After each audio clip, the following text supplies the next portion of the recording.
This is Autoline This Week, coming to you from the nation's capital in Washington, D.C.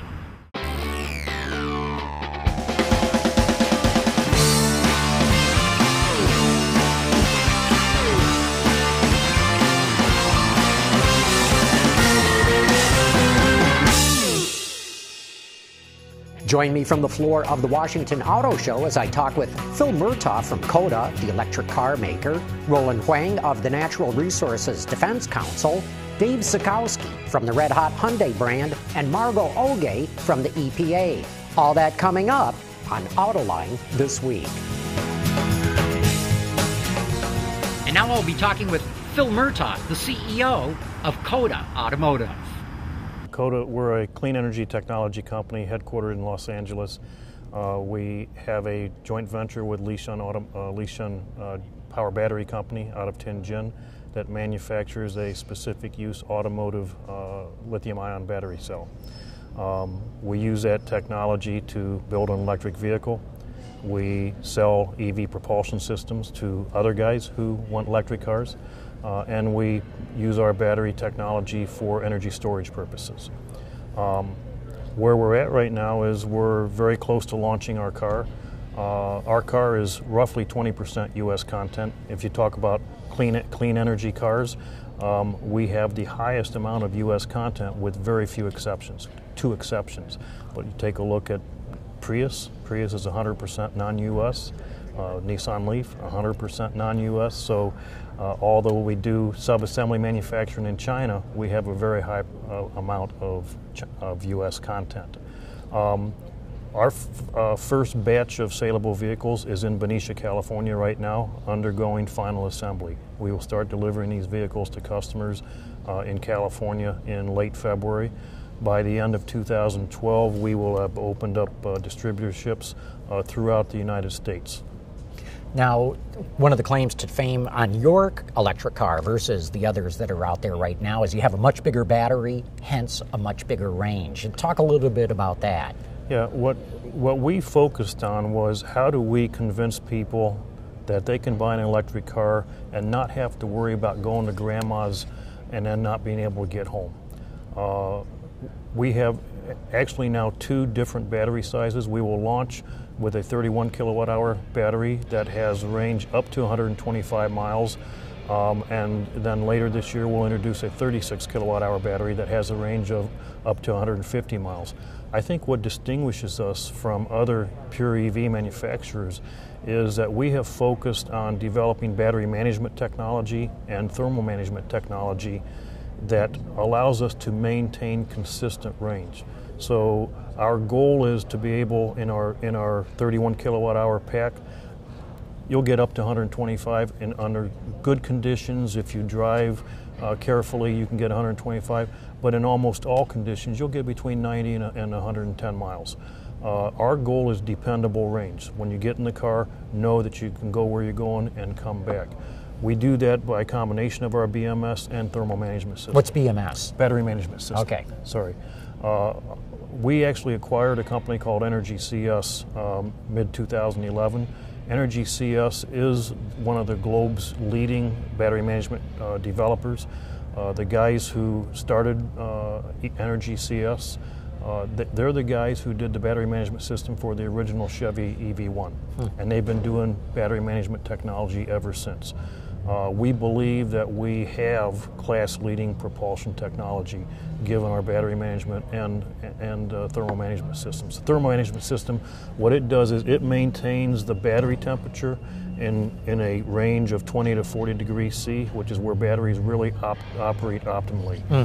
And what our technology does a little bit differently than other guys, not only the pack, but every cell within the pack, we maintain in that temperature range. Now, when you make these claims of driving range, 120 miles or so, we've seen other EV makers claim something for their car that when the EPA finally tested the car, they said, no, it doesn't go that far. We've seen that happen with the Leaf, the Volt, and even Fisker. No, you need to be careful. The EPA does something very interesting with electric vehicles that they don't do with gas vehicles. The range test is driving the vehicle through the gas engine MPG test, the city cycle test, the highway cycle test that they do for gas cars. They measure this. They measure the city mileage. They measure the gas mileage. You know, one's 19, one's 26, and you get a combined 22. Mm-hmm. In EVs, the EPA came out with a brilliant way of measuring city. You get if you get 150 miles in the city and you get 100 miles on a highway, the average is 125 miles. Then they multiply by 75%. So your EPA range is only 100 miles. Mm-hmm. The fact of the matter is, our 31 kilowatt hour battery will go maximum 125. Okay. Mm-hmm. Normally it'll go 90 to 110 under almost all conditions, even when it gets very cold. What sets us that's apart, where I was going. And what sets keep us going. apart from other guys is our thermal management system. We can decrease the temperature dependency of range. You have seen reports from unsatisfied customers of other EV manufacturers that they only get 40% of the published range or 50 or 60% of the published range. We won't get 100% of the 125, but we believe that we'll pretty consistently get 80 to 90% range attainment regardless of thermal conditions outside. How do you handle it? Is it an air or liquid cooling heating system? We have an active air thermal management system. We decided on air versus liquid for a variety of reasons, but we believe that's the right approach. And as I told you before, we developed some proprietary technologies that give us a closed loop airflow system that maintains every cell within the entire pack at a consistent range. So what happened? The reason that you lose range in a EV, our battery pack has 728 cells. Another manufacturer has over 6,000 cells in their vehicle. If all cells are operating exactly the same, you'll get that 125. But what will happen is, through temperature variations, through the cells aren't exactly the same, manufacturing variability. If you start getting cells operating a little bit differently, that dramatically reduces the overall efficiency of the pack. Our battery management system and thermal management system, the technology allows us to keep all the cells operating in a very, very close proximity to each other. That's how you optimize the efficiency of the pack, and that's why we get dependable range. Next, we'll be talking with Roland Hwang from the Natural Resources Defense Council. Oil wells in the United States are gushing. We're getting so much more. What happens to the fuel economy standards if the price of oil really doesn't go much higher than it is right now on an inflation-adjusted basis? Because doesn't that make it hard to justify the extra cost for the CAFE standard? Well, don't forget that even with the enhanced production of U.S. oil, the U.S. has 2% of the world oil reserves. We consume 25% of the world oil. We're never going to be able to control oil prices. Other countries that have all the reserves will always control the oil prices. But that's exactly the reason why we need long-term certainty with fuel efficiency standards, because it's very difficult for General Motors or Ford or for Chrysler or any auto company to plan for what fuel prices are going to be in 2015, much less June of 2012, right? Right. But the problem is that with high and volatile prices, when the prices spike, as you know, consumers flock to fuel-efficient products.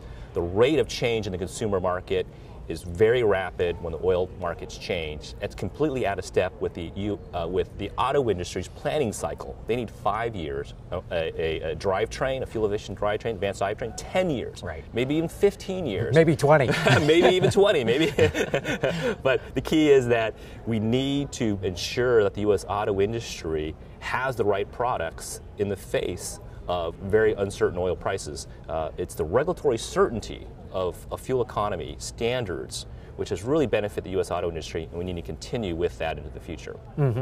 Well, are you troubled that hybrids really haven't set the world on fire? Electric cars, although there is an availability issue that regards them, But again, didn't set the world on fire because those two components, EVs and hybrids, are crucial to be able to meet the 54.5 mpg standard. Well, actually, this is very, very interesting from the EPA and the DOT and recent analysis of meeting the 54.5 mpg standard. It's actually going to be met primarily 80% of the vehicle fleet in 2025 to meet the standards will be rather conventional gasoline vehicle engine, albeit very sophisticated and very efficient gasoline engines, but the internal combustion engine, the gasoline conventional engine is far from dead. Only about 3%, according to the agency analysis, battery electrics are needed to meet the standard. I think battery electrics are going to do much better than that, but in order to comply, we just need 3%.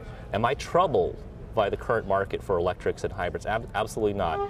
I think it's absolutely crazy for anybody to make predictions about what the electric vehicle market is going to be based upon 1 full year's of sales. I agree. Right. Okay. Right. You can't do that. But the hybrid thing, we've had hybrids for over a decade now, and they're still 2%-ish of the market. Yeah, and hybrids are getting better. They're getting more models. The price is coming down, so I think hybrids will do fine.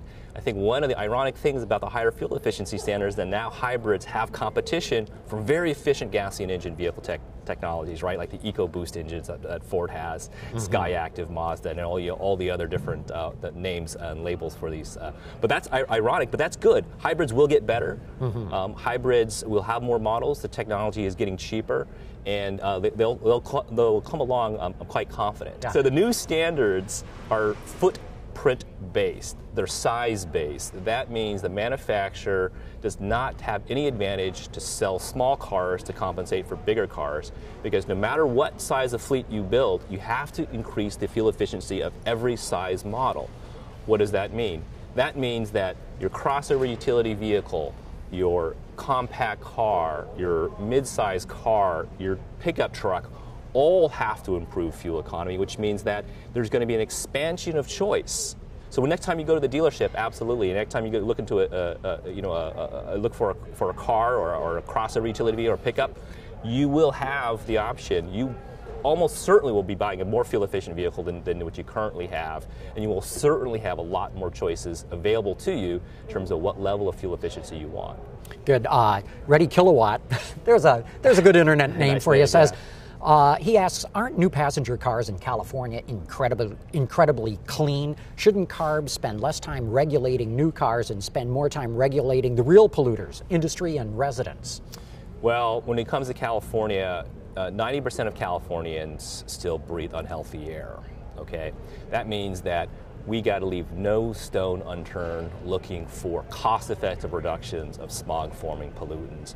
And that's exactly what traditionally California has done really for the last 4 or 5 decades. It's not just cars, it's the fuels they run on. California has pioneered cleaner burning gasoline. It's not just tailpipes, it's smokestacks. We have very stringent regulations on smokestacks. It's backyard barbecues. I think there's all kinds of stories on California, but the fact of the matter is I grew up in Southern California during the 70s. Air was horrendous. Stage 1 smog alerts. They would not let you outside for recess. Okay, wow. That's really how bad it was. Thing. So we've made huge progress. Huge progress. And cars and the auto industry, absolutely a huge part of that, of contributing to that progress. In fact, my argument is there's probably no American alive today who's ever breathed air as clean as it is right now. I can't go all the way back in history, but I say 70s, alive today. Yeah. People alive today. Yeah. Smog was absolutely terrible after World War II. We hear those stories. Absolutely horrendous. And we've, through technology, innovation, regulations, which drive that innovation, really have made huge progress. And it's great for our economy, great for jobs, and great for everybody who breathes air. It's just a tremendous success story. My next guest is the head of sales for Hyundai, Dave Zukchowski. I joke with people that you must have the easiest job in the industry because, man, your sales just skyrocketed last year. It doesn't feel that way, but I get that question a lot. But no, it's been a really good 4 years. And what's interesting is this happened in really a tough time in the industry, right? I mean, the economy collapsed, the industry collapsed, but when you're positioned like Hyundai is with good value, good warranty, great quality, good fuel efficiency, and more recently, beautiful styling, not a bad place to be. But you had some environmental things, let's say, that helped you. Yes. The Japanese had their legs kicked out from under them. Right. If you go back 2 years earlier, 2 of the big 3 were in bankruptcy. Yeah. I think that really helped Hyundai, and you're not going to have that kind of help now. Yeah, I mean, we certainly aren't banking on another tsunami or anything like that. We were very concerned last year. We have global capacity constraints as well, and we were very concerned last year that we would run out of product, and we got a bit. It was a bit fortunate for us because we didn't really get hurt in the summer because everybody else was out of product too. So yeah, we've had a stable exchange rate, which has helped us for sure. We've had our key competitors. You couldn't plot out a business strategy that says when we launch one of our most important vehicles like Sonata, it's almost at exactly the same time that Camry goes through some of these recalls. You just can't plot that stuff out. Right. And then you go into all sorts of huge out of control issues with earthquakes and tsunamis. So yeah, that is obviously helped us, but it's been really driven by good, solid product, a great strategy. And you've been riding the crest of the wave in your product cadence. Right. But now you've got the Azera coming out this year. It's right? Actually, I mean, the difference is the actual cadence is more aggressive this year than it has been in the last 2. Is that right? I thought you were going into a bit of a dip now. Yeah, it's just not core vehicles. So we started 2 years ago with Tucson, and it doubled Tucson sales. Then you come out with Sonata, and it doubled Sonata sales. Then you come out with Elantra, and it doubled Elantra sales. Then you come out with Accent, and it doubled Accent sales. And those are all big volume vehicles. This year, Azera, not a big volume vehicle, important vehicle, not a big volume vehicle. And then we just introduced in Detroit redesigned Genesis Coupe, and we just came out with the Veloster, which is a very cool car, and we announced that it's coming out with the Turbo, which is awesome. We go to Chicago, we'll announce a Elantra Coupe and an Elantra 5-door, which are both sensational. A lot of people bring coupes out to make their 4-door look better. We don't really need that with ours, but it's a sensational looking car. And the 5-door replaces the existing Elantra Touring, much more European looking, beautiful car.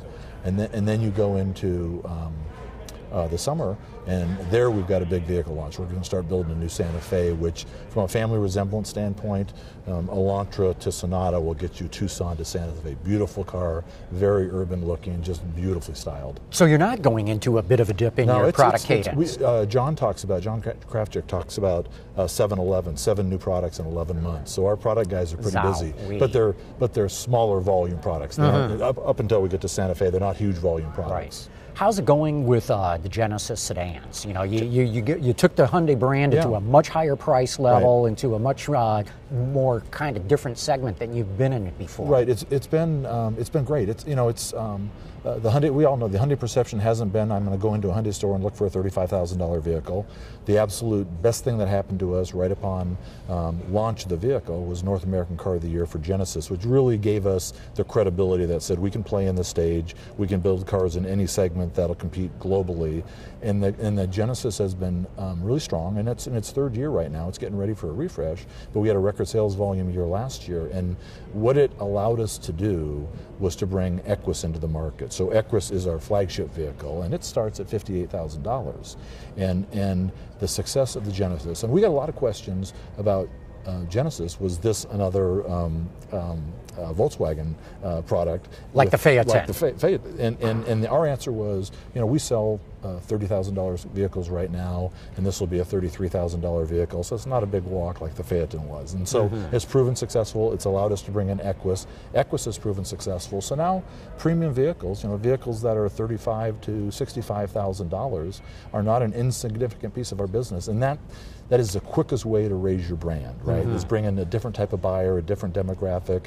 It changes the way people look at your vehicles. It puts you on shopping lists you may not have been on before. Well, I haven't looked at Equus sales. What are they running at? We did. Now? We had planned to sell about 2,300 last year. We ended up about 3,100. We'll do 3,500 or 3,600. Not a big volume piece, but it's an image car. This year, we think we can improve our sales 8 to 9%. We think the industry That's will be still big growth. It's big growth, but when you look at it from a market share standpoint, it's probably going to be pretty flattish. Gotcha. Right. So it provides us an opportunity, sort of like the import constraints did for Honda and Toyota in the 80s, to fix other pieces of our business.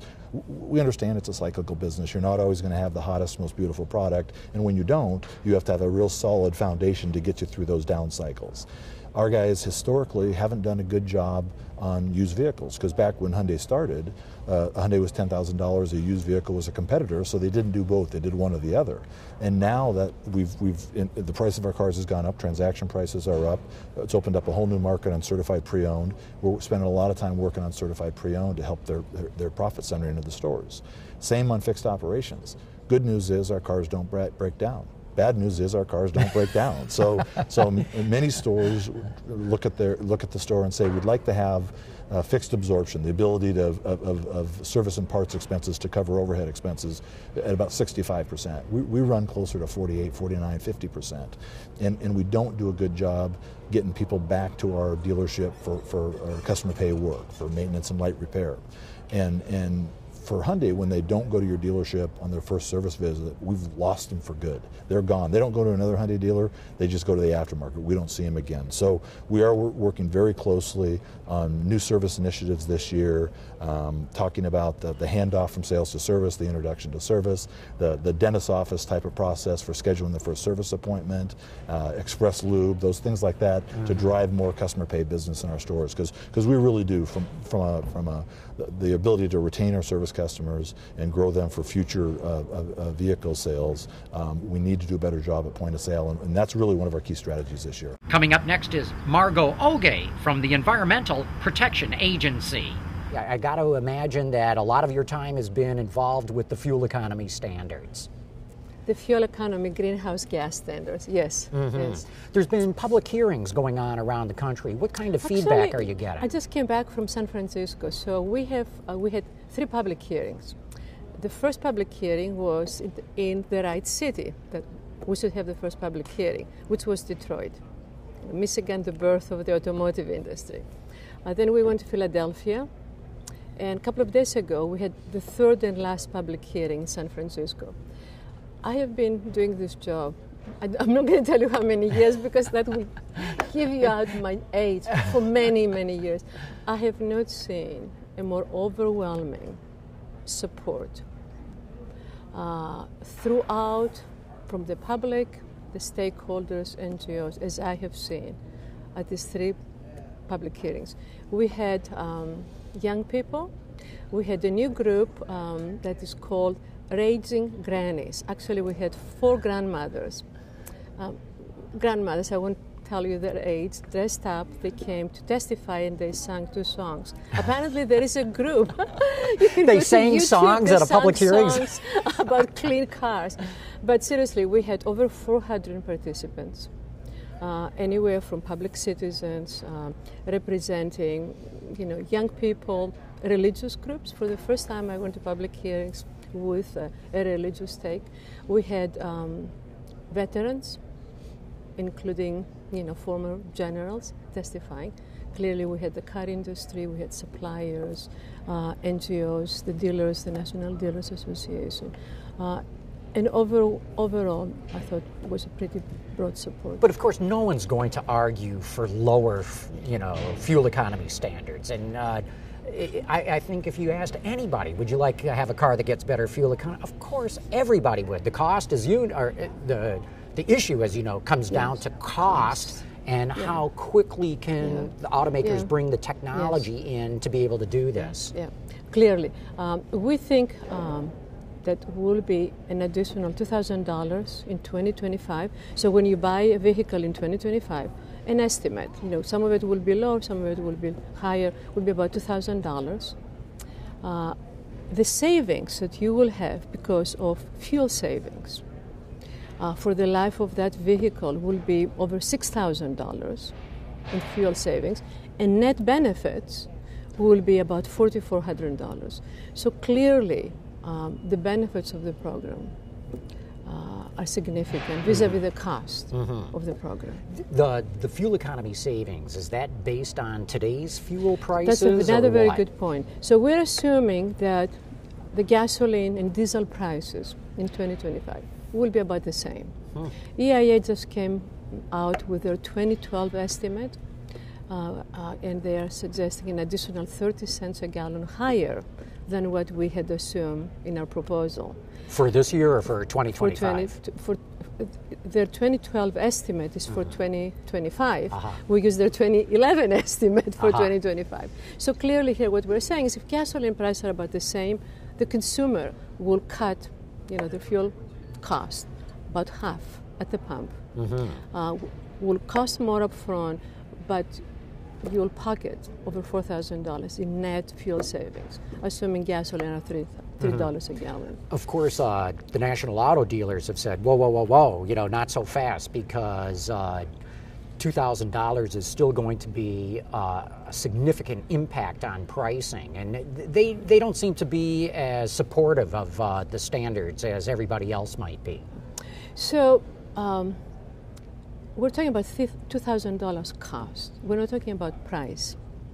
So if you were an OEM, you would have to make decisions how to price your new vehicles and where to put these advanced technologies.